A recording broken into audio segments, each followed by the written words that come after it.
기도할게요. 하나님, 오늘은 부활주일입니다. 주님이 다시 사셔서 얼마나 감사한지요.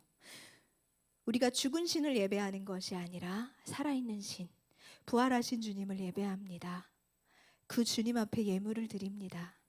이 예물이 어떻게 쓰여질지, 예수 생명이 이 예물을 통하여 어떻게 전파될지 우리는 기대하고 소망하며 또한 바라봅니다. 살아계신 주님을 경배합니다. 예수 부활, 나의 부활, 내가 부활할 것을 인하여 주님께 감사와 영광을 올려드립니다. 부활의 능력을 가진 자, 부활의 생명을 가진 자로 우리가 어떻게 살아가야 할지 날마다 우리를 가르치고 교훈하여 주시옵소서. 그렇게 우리를 이끌어 가실 주님 감사합니다. 예수님의 이름으로 기도합니다. 아멘. 자, 제가 어떤 다큐멘터리 하나를 EBS에서 본 적이 있어요. 그 다큐멘터리에 이제 유대인 가족이 이제 나오는 거예요. 그래서 기자가 이제 유대인 가족을 방문했어요. 그런데 주말 오후의 풍경이요. 유대인 가족들이 모두 모여 아빠 중심으로, 아버지 중심으로 모세오경 토라를 외우고 있는 거예요. 햇볕이 너무 좋고 따사로운 그런 날에. 그래가지고 취재인이 그 가족 구성원 가운데 가장 어린 소녀에게 한 6살, 5살쯤 되는 소녀인 것 같아요. 가가지고 취재진이 이제 기자가 물어봤어요. 다른 친구들처럼 오늘이 주말 오후인데 나가서 놀거나 게임하거나 재밌는 걸 하고 싶지 않냐? 이렇게 물어봤어요. 그랬더니 소녀가 아주 가냘픈 목소리로, 근데 그 가냘픈 목소리에 너무 당찬 거야. 뭐라고 대답했을까요, 소녀가? We are different. 우리는 다르니까요. 그 5살, 6살 이 소녀가 자기 자신을 어떤 존재로 생각했기에 우리는 다르기 때문에 주말 오후에 토라를 암송하고 있는가. 너무 충격이었어요. 소녀는 어리지만 자기 자신이 어떤 존재인지를 아주 명확히 알고 있었다. 나는 이런 사람이니까 이 시간에 말씀을 외우는 것이 당연하다고 나는 생각해요. 라는 거예요. 나는 다른 사람들과 구분된 다른 존재다라는 이 자기 인식이 이 어린 소녀로 하여금 또래 친구들과는 전혀 다른 시간을 쓰는 거예요. 전혀 다른 주말을 보낼 수 있게 되는 것이요. 우리는 다른 존재죠. 그러니까 우리 청소년부 절반 이상이 아침에 말씀을 읽고 또 자기 전에 말씀을 읽고 그렇게 하루를 말씀으로 열고 말씀으로 마무리하고 있잖아요, 우리가. 그것만으로도 우리가 다른 존재라는 증거예요. 여러분 자신을 어떻게 생각하고 사세요? 나는 세상과 다른 존재다 이런 생각이 있으세요? 있어요, 여러분? 있으니까 이 시간에 여기 왔겠지, 얘들아. 안 그러면 이 시간에 안 왔겠지. 여러분 이미 다른 존재들, 세상과 같지 않은 사람들이에요. 구체적으로 그러면 오늘 말씀을 통해 어떻게 다른지, 그럼 다른 우리는 어떻게 살아야 할지 한번 말씀을 통해 배워보기로 하겠어요. 오늘 본문 바로 직전의 말씀이 무엇인가 하면 데살로니가 전서니까 데살로니가 성도에게 쓰여진 편지겠죠.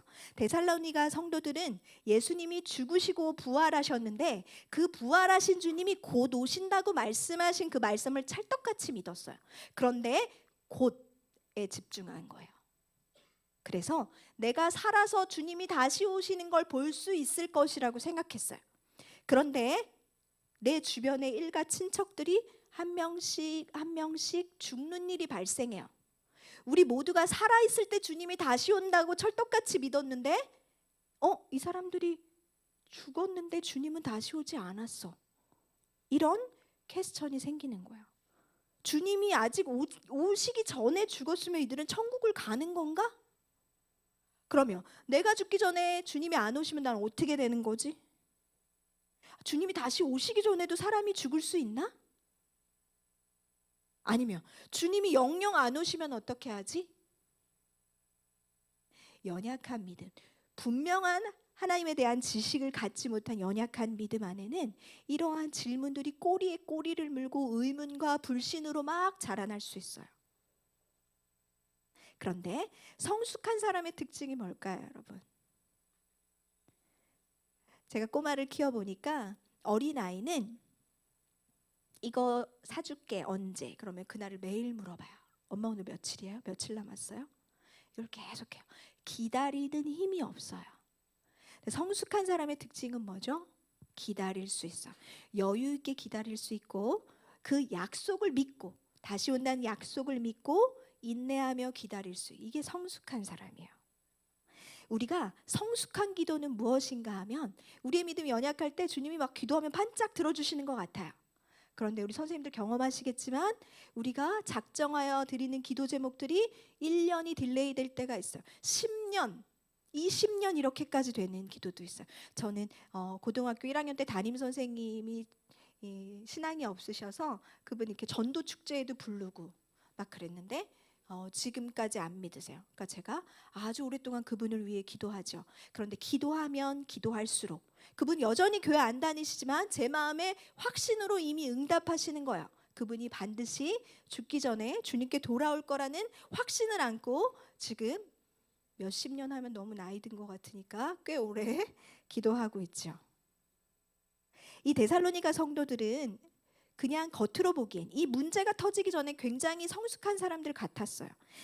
다른 세상이 교회를 박해해도 이겨내고 굉장히 굳건한 큰 믿음을 가지고 있는 듯이 보였지만 그 믿음이 순식간에 온데간데 없고 내가 이전에 주님을 엄청 사랑했던 것 같은데 나 예배 때 너무 뜨거웠던 것 같은데 그 말씀이 내 말씀 같았었는데 그때 내 믿음이 이렇던 것 같은데 문제가 생기니까 이게 와르르 무너지고 이전의 믿음과 신앙이 온데간데 없어진 것처럼 느껴지는 그런 상황 속에 있는 거예요. 그래서 주님은 도대체 언제 오시는 거지? 라는 질문에 대해 이렇게 바울이 이야기합니다. 1절 2절 한번 읽어볼게요. 형제들아 시작. 형제들아 때와 시기에 관하여는 너희에게 쓸 것이 없음은 주의 날이 밤에 도둑같이 이를 줄을 너희 자신이 자세히 알기 때문이라. 하나님은 우리가 주님이 언제 오실 거라고 정확한 날짜를 말씀하시면 그 날짜만 이렇게 제대하는 군인들이 달력에 체크하듯이 그렇게 살까봐 날짜를 안 가르쳐 주시는 거예요. 하나님은 너희가 살아가는 오늘이 중요해. 그 오늘이 선물이고 오늘이 축복이야. 그 일상 매일매일을 살아가게 하시려고 때와 시기를 알려주지 않으세요. 우리 연약함을 너무 아시기 때문이에요. 때와 시간을 명확히 알려주시지 않는 것도 우리를 사랑하신 하나님의 방법이라는 거예요. 삶을 살아나가는 거야. 오늘을 사는 거야. 하나님은 이렇게 우리에게 말씀하시는 거예요. 하나님을 사랑하기 때문에 하나님을 사랑하는 그 힘이 원동력이 되어서 매일매일을 살고 우리에게 허락하신 그 생명의 연수가 70일지 80일지 100일지 모르지만 성실하게 매일매일을 살아가는 것. 언제 오시나의 질문을 사도 바울은 나는 누구인가의 질문으로 변화시키는 거예요. 언제인가는 아무도 알 수 없는 일, 하나님께 속한 일을 왜 고민하지? 우리는 인간이야. 우리는 흙이야. 질그릇이야. 우리는 이 땅에 지금 발 딛고 있어. 그렇다면 하나님이 우리에게 원하시는 뜻은 그러면 나는 누구이고 나는 어떻게 이 세상을 살아갈 것인가? 이 질문이 중요하다고 바울은 말하고 있는 것이에요. 데살로니가 성도들에게. 그래서 고민이 풀려지면서 다른 질문으로 더 거룩한 질문으로 넘어가는 거예요. 말씀 전반에서 오늘 본문 말씀에서 전체에 걸쳐서 두 부류의 사람들이 등장해요. 첫 번째 부류의 사람은 어떤 사람인가 하면 그들에게 6절 보면 다른 이들 이렇게 표현해요. 7절에서는 자는 자들, 취하는 자들 이런 표현들이 나와요. 그들 뭔가 멀리 있는 느낌이죠. 그들 나랑 다른 이런 무리 나와 내가 속하지 않는 다른 그룹을 이제 이야기하는 거예요. 다른 이들이라고 표현하죠. 그런데 그들은 자는 자들이고 취하는 자들 이렇게 이야기하는 내가 속하지 않은 다른 그룹 이렇게 지칭하는 거야. 이 그룹은 어떤 그룹인가 하면 지금이 로마의 치하에 있는 시대잖아요. 이때 정치 구호가 뭐였냐 하면 팍스 로마나요. 팍스 로마나가 뭐냐 하면 팍스 피스 로마인들의 평화, 로마가 주는 평화. 세상의 모든 길은 로마로 통하고 평화는 로마만이 줄 수 있다. 로마 시민들이여 자랑스러워하라. 이게 로마의 정치 구호였어요. 이 그들, 내가 속하지 않는 이 다른 이들은 이 로마의 정치 구호 아래에 그래, 난 로마 시민이고 나는 로마에 있는 한 나의 삶은 평안하다. 이렇게 생각하는 사람들. 나는 안전해. 로마가 지켜주니까. 로마가 세계 최강이잖아. 나는 여기에 속해 있어. 그러니까 나는 밤에는 취하고 낮에는 깨어 있어야 할 낮에는 잠자고. 그렇게 흥청망청 삶을 살아가는 이들, 그들을 이제 첫 번째 부류로 묶고 있어요. 그런데 이들은 평화롭지 않아요. 안전하지 않아요. 왜냐하면 이들은 말씀을 듣고 있는 자들이 아니기 때문에. 말씀의 밖에 있는 자들, 말씀의 외인들, 약속을 받지 못한 자들이에요. 마지막 때 예수님이 다시 오실 거라는 것, 그것도 알지 못하고, 주님이 부활하셨다는 사실도 알지 못하는 그들이 세상 밖에 넘쳐납니다. 로마의 많은 돈과 권력과 로마가 주는 명예가 우리에게 빛이 될 수 없어요. 우리의 삶을 비춰주는 건 그런 것들이 아니에요. 그래서 두 번째 부류의 사람들을 이제 묶어요. 그룹핑하는 거예요. 2절에 보면 너희, 4절에 보면 형제들아, 너희는 너희에게, 그리고 5절, 8절, 9절, 10절 보면 우리는 이라고 부르는 사람들이에요. 이 우리는, 내가 속하 있는 이 우리는 어떤 사람들일까? 빛의 아들, 낮의 아들이라고 말씀하는 거예요. 우리는 어둠에 속하지 않았고 밤에 다니지 않는 자들, 이렇게 나는 한 팀, 한 그룹 이 안에 있다라는 거예요. 우리에게 날마다 말씀의 빛이 나를 비추고 있는 한 우리는 낮에 속한 자들, 우리는 빛의 자녀들이에요.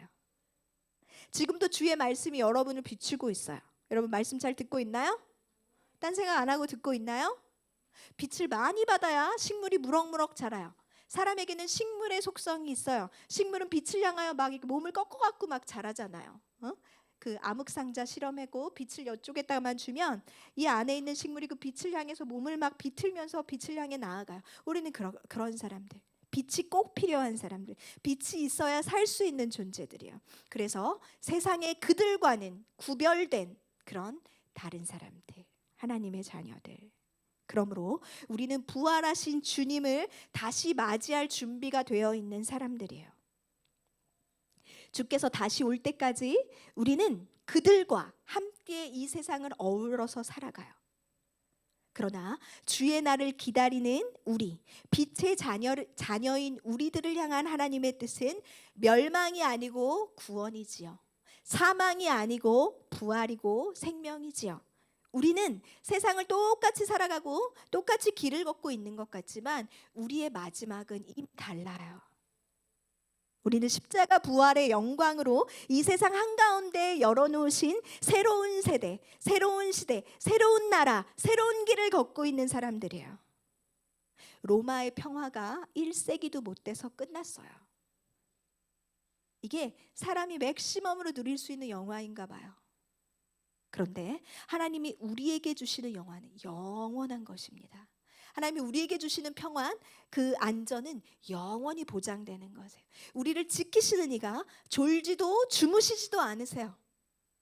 우리가 안전하지 누가 안전합니까? 보디가드 10명 대동한 사람이 안전합니까?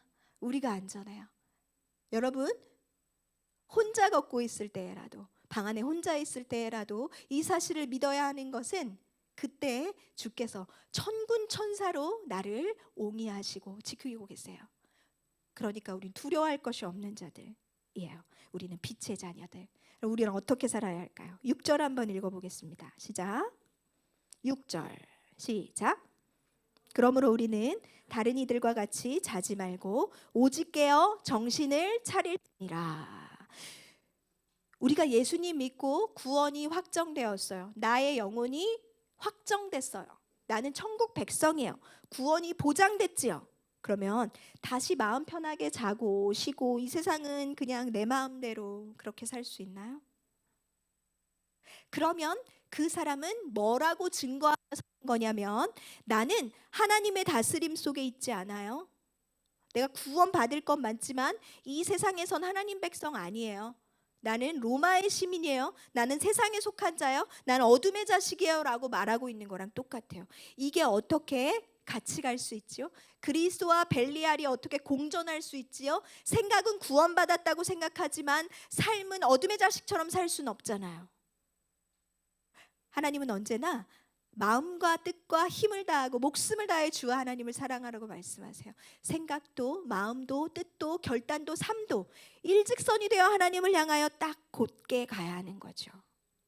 구분된 빛의 자녀답게 세상의 문화를 누리되 함몰되지 않고 세상의 가치가 필요하죠. 돈이 필요하죠. 그러나 그게 전부라고 생각하지 않고 그것을 도구 삼아 하나님의 나라를 위해 드릴 수 있고 확장시키는 데 쓸 수 있는 거룩한 빛의 자녀들. 진정한 은혜를 아는 사람, 진정한 은혜를 맛본 사람은 깨어서 정신을 차려요. 정신을 차리고 살아야 되는 거야. 제가 지금 목이 너무 마른데 물을 안 받아왔어요. 여러분, 이 컵은 저에게 굉장히 큰 의미가 있는 컵이에요. 이 앞에 Revival Hero라고 써 있어요. 주님의 영웅이라는 전국 대학교 청년 집회 컵이에요. 제가 지금보다 더 순수하고 열정이 있었을 때, 여러분하고 나이 차가 크게 나지 않았을 때, 청년회 때 민족의 11조 100만의 헌신자여 일어나라라는 이 가슴 떨리고 지금 얘기해도 너무 설레요. 우리나라 대한민국 이 민족의 11조가 하나님께 온전히 순전하게 드려진다며 하나님이 이 나라를 제사장 나라로 쓰실 수밖에 없다는 비전이 제 마음속에 쑥 들어왔어요. 그때 청년부가 14명 정도 됐어요. 그런데 담임 목사님이 우리가 전국 청년 집회를 하자 하셨는데 하고 싶어지는 거예요. 그래서 그렇게 준비를 했어요. 준비를 하고 많은 후원이 들어왔고 이제 장소 수양관을 예약하고 이제 이걸 이제 기념품으로 나눠주려고 종이컵 사용을 줄이고 이걸로 계속 사용하라고 기념품으로 나눠주려고 딱 세팅을 했어요. 난 주최 측이니까 이걸 먼저 받아왔어요. 그리고 내 앞에 자리에 이렇게 딱 놨어요.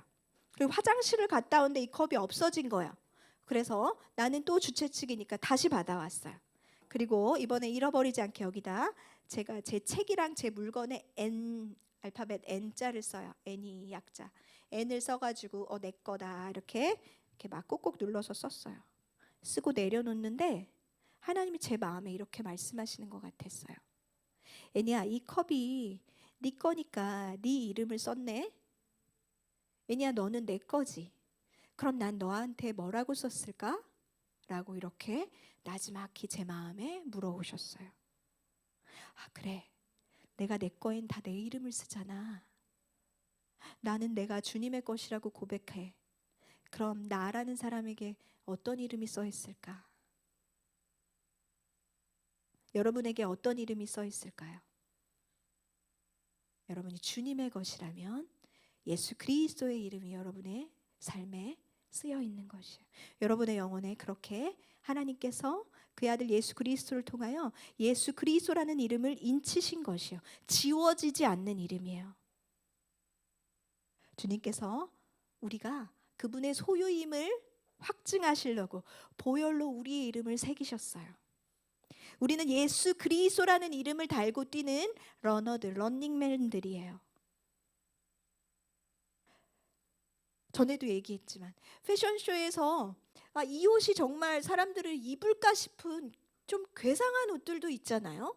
명품 패션쇼도 그런 것들 보면 그런데 그 나의 평균적인 그 패션의 안목으로 도저히 이해할 수 없는 너무 그로데스크한 너무 추상적인 옷을 입는 그 모델들도 그 옷을 입고 얼마나 당당하게 런웨이를 걷는지 몰라요. 그리고 심지어 그날 당일에 그 옷을 입기 위하여 옷에다 몸을 맞춰요. 다이어트를 하고 옷에 내 몸을 끼워 넣는 거예요. 근데 우리는 그 옷들보다 훨씬 아름다운 명품 그리스도로 옷 입은 자들이에요. 여러분, 하루 말씀 음성 녹음하는 거 쉽지 않죠? 그게 바로 그리스도라는 옷에 나를 끼워 맞추는 거예요, 여러분. 이게 그리스도인들이 살아가는 삶의 방식이에요. 그리스도라는 옷에 내가 맞지 않으면 기꺼이 잘라내거나 버릴 수 있는 거예요. 다이어트 할 수 있는 거예요. 이게 그리스도인의 삶이에요. 우리는 예수 그리스도라는 이름을 달고 예수 그리스도로 옷 입고 살아가는 사람들이에요. 이게 우리가 정신을 차려야 하는 이유예요. 왜냐고요? 우리를 통해 그리스도의 이름이 보여질 것이고 그리스도라는 이 아름다운 옷이 나를 통해 드러나야 하니까 내가 영광 받으면 안 되고 예수 그리스도께서 영광 받으셔야 하기 때문에 동물의 가죽을 벗겨서 범죄한 아담에게 입혀주시지요. 그와 동일하게 우리를 예수 그리스도라는 거룩한 옷을 입히기 위하여 그 아버지 하나님께서 그 아들을 이 동물보다 처참하게 죽게 하셨어요. 그리스도로 나에게 옷 입혀주려고. 하나님 아버지께서 어린 양 예수 그리스도 그의 하나뿐인 아들에게 하신 일을 알고 있는 자라면 절대로 세상 속에서 세상 사람들처럼 살 수는 없지. 우리를 깨끗하게 하셔서 이 새로 갈아입히신 이 거룩한 예수 그리스도의 옷을 입고 우리는 훗날 하나님 앞에 서게 되는 것이에요. 애니야 왜 이렇게 더러워졌어? 애니야 왜 이렇게 때를 묻히고 왔니? 이러면 안 되겠죠. 우리가 거룩하고 순결한 그 옷 그대로 그 빛나는 옷을 입고 하나님 앞에 부끄럽지 않게 그분의 눈을 바라보며 천국에 입성해야 되지 않겠습니까? 주님을 향한 믿음을 지키고 부활 신앙을 가지고 하루하루를 우리가 주님 앞에서 묵묵히 살아가는 거예요. 그 옷에 나를 끼워 맞추면서. 지금 내 삶이 평안하고 큰 문제 없다고 생각하는 사람 있나요? 그 평안이 진짜 하나님께로부터 왔는지 확인해 봐야 돼요, 여러분. 오늘 말씀 8절 읽어보겠습니다. 8절 시작.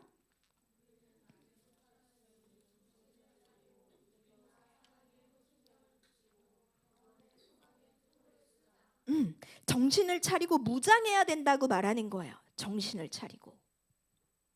전쟁엔 여러 가지 전쟁이 있어요, 여러분. 미사일전, 원거리 전쟁이 있죠. 그런데 성경에서 이렇게 믿음과 사랑의 호심경을 붙이고 구원의 소망의 투구를 쓰고 이렇게 무장시키는 전쟁은 무슨 전쟁이라고 하냐면 백병전이에요. 성령의 검으로 내 앞에 있는 적과 싸워야 돼. 저 멀리 있는 적에게 미사일을 쏘는 그런 전쟁이 아니라는 거예요. 매일매일 우리의 삶에는 싸워야 할 적이 있고 그런데 우리는 아직 피 흘리기까지 싸우진 않고 있는 거예요. 우리는 언제나 이렇게 무장대, 전신갑주 많이 들어봤죠? 유치부 때 전신갑주를 입어야 하는 거예요. 전신갑주가 뭘까요, 여러분? 전신갑주가 바로 말씀이에요. 누군가를 툭 찌르면 그 안에서 말씀이 나와야 돼. 해석되지 않은 삶의 문제 앞에 말씀을 선포할 수 있어야 돼. 이게 전신갑주로 무장한 사람인 거예요. 나를 말씀 안에 구겨 넣는 거예요. 말씀이 맞고 나는 틀려. 이게 우리의 기본 공식이 돼야 되는 거예요. 그래서 말씀을 삶에 계속 적용하고 말씀을 계속 선포하고 읽어나가고 이게 바로 전신갑주로 무장해 나가는 삶인 거예요. 말씀이신 그리스도로 옷 입는 방법은 다른 방법이 없어요. 말씀을 나에게 먹이는 것. 말씀보다 하나님보다 내 마음, 내 기분, 내 상황, 내 여건을 더 우위에 두기 때문에 무슨 일이 일어나면 버럭 화를 내고 버럭 분노하고 삐지고 정신을 못 차려요. 정상적인 사고를 하지 못해. 그리스도의 정상적인 사고는 말씀의 사고예요. 말씀이 이렇게 말씀하셨지. 내 삶은 이렇지만 주님은 승리할 거라고 말씀하셨지. 나는 너무 힘들지만 두려워하지 말라, 놀라지 말라 말씀하셨지. 강하고 담대하라 말씀하셨지. 그래, 말씀을 적용하자. 이게 정신을 차린 그리스도인의 삶인 거예요. 그래야 앞으로 일어나지 않을 일들을 가지고 오늘 막 전전긍긍하며 오늘을 막 허비하는 일을, 사단이 제일 좋아하는 일을 안 하게 되는 거예요. 우리의 진정한 평안은 말씀으로부터 나오는 거예요.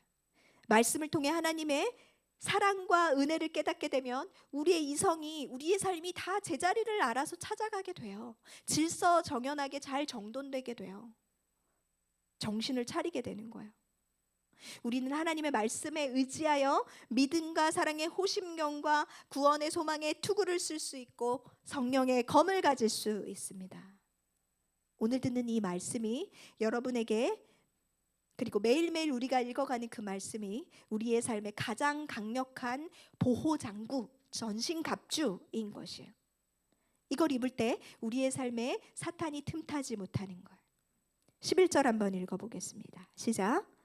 그러므로 피차 권면하고 서로 덕을 세우기를 너희가 하는 것 같이 하라. 그러므로 피차 권면하고 서로 덕을 세우기를, 피차 권면하고 덕을 세우는 것, 이게 바로 부활 생명이 확장되는 삶이에요. 나 부활했지, 나 구원받았지, 땡, 이것이 아니라 생명의 역사의 특징은 뭐죠? 낳고 생명이 또 다른 생명을 낳고, 생명의 특징이에요. 생명은 자라나요. 생명은 확장되는 거예요. 부활 생명, 예수 그리스도의 생명을 가진 자의 삶이 피차 권면하고 서로 덕을 세우는 삶인 거예요. 그래서 구약에서 제일 읽기 힘든 대목이 어디예요? 낳고 누가 누구를 낳고 누가 누구를 낳고. 왜 자꾸 성경에 낳고가 있을까요? 성경이 생명의 책이기 때문이에요, 여러분. 그것이 생명의 책이라는 증거예요. 머물러 있지 않고 나태하게 매너리즘에 빠져 있지 않고 생명이 계속해서 생명을 낳는 역사가 일어났다는 걸 보여주는 생명의 책이기 때문에 그 우리에게는 지루한 그 말씀이 은혜가 되어야 하는 거예요, 여러분. 피차 권면하고 덕을 세울 수 있는 사람은 내가 이미 전신갑주로 잘 입고 무장한 사람이에요. 이 사람이 내 옆에 있는 지체를 위해 대신 영적 전쟁에 뛰어들어 주는 거예요. 지금은 연약해 보이지만 이 소중한 나의 이 친구가, 이 지체가 상함을 입지 못하도록 전신갑주를 입은 내가 이 연약한 지체, 전신갑주를 입지 못한 지체를 끌어안아 버리면 어떻게 될까요? 내가 바로 이 지체의 전신갑주가 되겠지. 이게 교회예요. 이게 바로 부활 생명의 역사인 것이에요. 너는 아직도 그러고 있니? 신앙이 왜 자라지 않았니? 왜 전신갑주 입지 않았니? 이게 아니라 전신갑주 입은 내가 못 입은 친구를 끌어안으면 우리 다 전쟁에서 승리하는 거지. 힘든 지체를 보듬어주고 그를 위해 기도해주고 그가 믿음에서 떠나지 않도록 세워주고 격려하고 북돋워주고 그의 아픈 이야기들을 귀담아 들어주고, 그렇게 우리 함께 전쟁에 나아가는 거예요. 아무리 유능한 군사라도 혼자 전쟁에 승리할 수는 없어요. 다 감당할 수는 없어요. 우리 그렇게 한 부대가 되어야 하는 거예요. 피차 권면하고 서로 덕을 세워주면서 사기가 떨어진 동료를 북돋아주고 격려해주고 전화해주고, 그럴 때 우리가 모두 함께 승리를 누릴 수 있는 것입니다. 우리 모두는 다 머리 대신 예수 그리스도께 붙어있는 한 몸이에요. 우리 안에 죽음을 이기시고 부활하신 예수 그리스도의 부활 생명이 있고 우리는 빛들의 아버지이신 하나님의 빛의 자녀들입니다. 이게 우리의 정체성이에요. 빛은 빛나야 하지요. 빛은 그 빛을 밝히 나타내 보여야 하지요. 가끔 연약하여 우리가 넘어질 수 있을지라도 내 주변에 전신갑주를 입고 있는 지체가 나를 일으켜줄 것을 우리가 마땅히 기대할 수 있는 공동체가 되어야 해요. 나도 또한 그렇게 할 것이기 때문에. 하나님은 하나님의 사랑하는 존귀한 자녀들, 빛의 자녀들을 말씀으로 먹이고 말씀으로 키우기를 기뻐하세요. 말씀이 있으면, 말씀 앞에 내가 나아갈 수 있으면 우리는 넘어졌어도 다시 일어날 수 있어요. 말씀이 우리에게 그러한 힘과 능력이 되시기 때문입니다. 주님이 부활하셨다. 주님이 살아계시다. 그 주님이 내 안에 계시다. 주께서 살아계심을 보여주는 거룩한 예수 그리스도로 옷 입은 사람답게, 빛의 자녀답게 살아가는 저와 여러분이 되기를 소망합니다. 소망합니다. 우리 찬양하고 같이 기도할게요.